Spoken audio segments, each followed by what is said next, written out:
حضرت ابراہیم علیہ السلام وہ پیغمبر ہیں جنہوں نے اپنی زندگی میں اللہ تعالیٰ کی توحید، وحدانیت کا پیغام لوگوں تک پہنچایا۔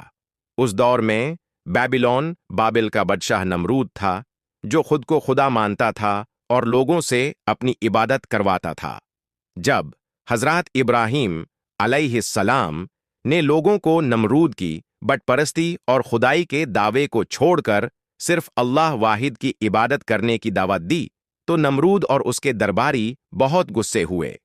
نمرود نے حضرت ابراہیم علیہ السلام کو اپنے دربار میں بلایا اور ان سے اس دعوت کے بارے میں پوچھا۔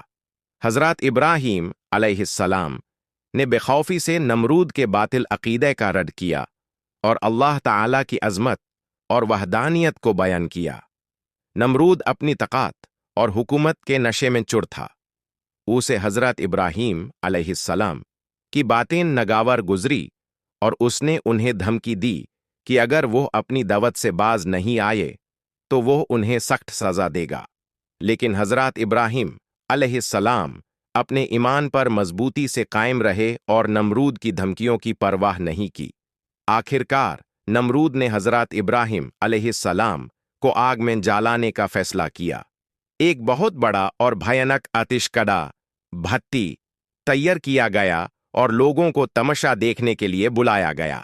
جب حضرت ابراہیم علیہ السلام کو اس آگ میں پھینکا جانے لگا تو وہ اللہ تعالیٰ پر مکمل بھروسہ رکھے ہوئے تھے۔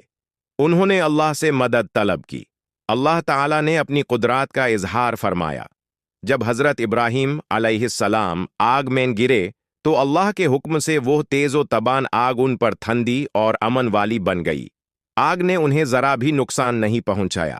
وہ اس آگ کے اندر بالکل سلامت رہے، جیسے وہ کسی بگ میں بیٹھے ہوں۔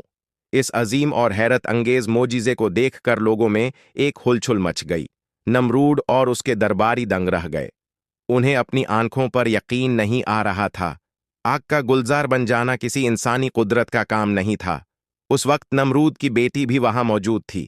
جب اس نے یہ کرشمہ دیکھا کہ آگ نے ابراہیم علیہ السلام کو نہیں جلایا بلکہ وہ اس میں سلامت ہیں تو اس کے دل پر اس کا بہت گہرا اثر ہوا۔ اسے سمجھ آ گیا کہ ابراہیم علیہ السلام حق پر ہیں اور وہ جس اللہ کی عبادت کرتے ہیں وہ بے شک سب سے بڑا اور قدرت والا ہے۔ اس واقعے کے بعد نمرود کی بیٹی نے چپکے سے حضرت ابراہیم علیہ السلام پر ایمان لے آیا۔ اس نے اپنے باپ کے بت پرست دین کو دل سے نفرت کرنے لگی اور اللہ واحد کی عبادت کرنے لگی۔ اس نے اپنے ایمان کا اظہار ظاہر میں تو نہیں کیا لیکن دل ہی دل میں وہ مسلمان ہو گئی تھی۔ کچھ روایاتوں میں یہ بھی آتا ہے کہ کسی طرح نمرود کو اپنی بیٹی کے ایمان لانے کی خبر ہو گئی۔ جب اس بات کا پتہ چلا تو وہ شدید غصے ہوا۔ اس نے اپنی بیٹی کو بلایا اور اسے سخت سست و سزا دی۔ اس نے اپنی بیٹی کو دھمکی دی کہ اگر وہ ابراہیم کے دین کو نہیں چھوڑے گی تو وہ اسے قتل کر دے گا۔ لیکن نمرود کی بیٹی کا ایمان بہت مضبوط ہو چکا تھا۔ دنیا کی کسی بھی تکلیف یا ڈر کا اس پر کوئی اثر نہیں ہوا۔ اس نے اپنے باپ کی کسی بات کو نہیں مانا اور اپنے ایمان پر قائم رہی۔ اس نے اللہ تعالیٰ کی رضا کے لیے ہر دکھ اور تکلیف کو برداشت کیا۔ وہ جانتی تھی کہ دنیا کی یہ تکلیفیں فانی ہیں اور آخرت کی زندگی ہمیشہ رہنے والی ہے۔ آخرکار نمرود اپنی بیٹی کو اپنے باطل دین پر واپس لینے میں ناکام رہا۔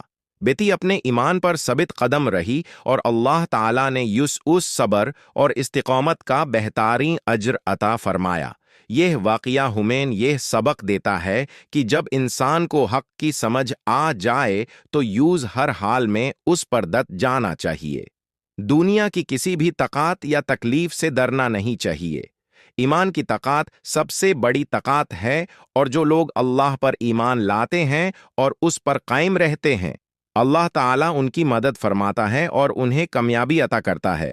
نمرود کی بیٹی کا یہ قصہ ایمان کی عظمت اور اس پر ثابت قدم رہنے کی فضیلت کو ظاہر کرتا ہے۔